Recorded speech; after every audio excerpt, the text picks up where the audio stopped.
எல்லாரும் எப்படி இருக்கீங்க? இன்னைக்கு ரொம்பவே சிம்பிளான வீட்டிலேயே செய்யக்கூடிய வெஜிடபிள் எக் ரைஸ் தான் செய்ய போகிறோம்.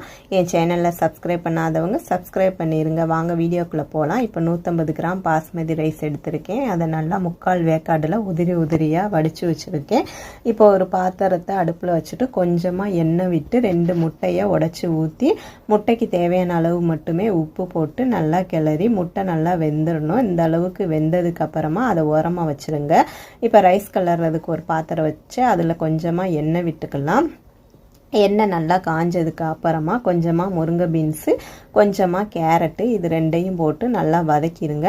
தண்ணி தெளிக்கக்கூடாது. இது எண்ணெயிலே தான் வேகணும், அப்படின்னா தான் நல்லாயிருக்கும். அதுக்கப்புறமா கொஞ்சம் குடமிளகா, நான் சிவப்பு குடமிளகா எடுத்திருக்கேன், அதையும் போட்டு கிளறிட்டு 100 கிராம் அளவு முட்டைக்கோஸ் எடுத்திருக்கேன், அதையும் போட்டு நல்லா கிளறிடுங்க.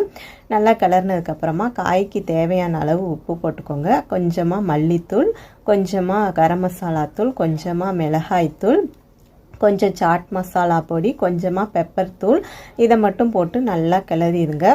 இந்த அளவுக்கு நல்லா கிளறினதுக்கப்புறம் நம்ம வடித்து வச்சுருக்க சாதம் பாருங்கள் எவ்வளோ உதிரியாக இருக்குது. அதையும் நல்லா போட்டு கிளறிடுங்க. இந்த அளவு நல்லா கிளறினதுக்கப்புறமா நம்ம ஏற்கனவே வேக வச்சுருக்க முட்டையவும் எடுத்து போட்டு கிளறிடுங்க. பாருங்கள் இந்த அளவுக்கு நல்லா கிளறினீங்கன்னா சூப்பரான எக் ரைஸ் ரெடி ஆயிடுச்சு. நான் டொமேட்டோ சாஸ் மட்டும் ஊற்றிருக்கேன். உங்களுக்கு தேவைப்பட்டுச்சுன்னா சோயா சாஸும் ஊற்றிக்கிடலாம். என்கிட்ட சோயா சாஸ் இல்லாததுனால நான் டொமேட்டோ சாஸ் மட்டுமே ஊற்றிருக்கேன். பாருங்கள் சூப்பரான எக் ஃப்ரைட் ரைஸ் ரெடி ஆயிடுச்சு. இதுக்கு கொஞ்சமாக கெச்சப் மேலே ஊற்றி சாப்பிட்டிங்கன்னா செம்ம டேஸ்ட்டாக இருக்கும். நீங்களும் ஒரு தடவை ட்ரை பண்ணி பார்த்துட்டு எப்படி இருக்குன்னு எனக்கு கமெண்ட் பண்ணுங்கள். நம்ம சேனலை இப்போ தான் ஃபஸ்ட் டைம் பார்க்குறீங்க அப்படின்னா நம்ம சேனலை சப்ஸ்கிரைப் பண்ணிடுங்க. கூடவே பக்கத்தில் இருக்கிற பெல் பட்டனையும் கிளிக் பண்ணிடுங்க. அப்போனா தான் நான் போடக்கூடிய வீடியோ உடனே உங்களுக்கு கிடைக்கும்.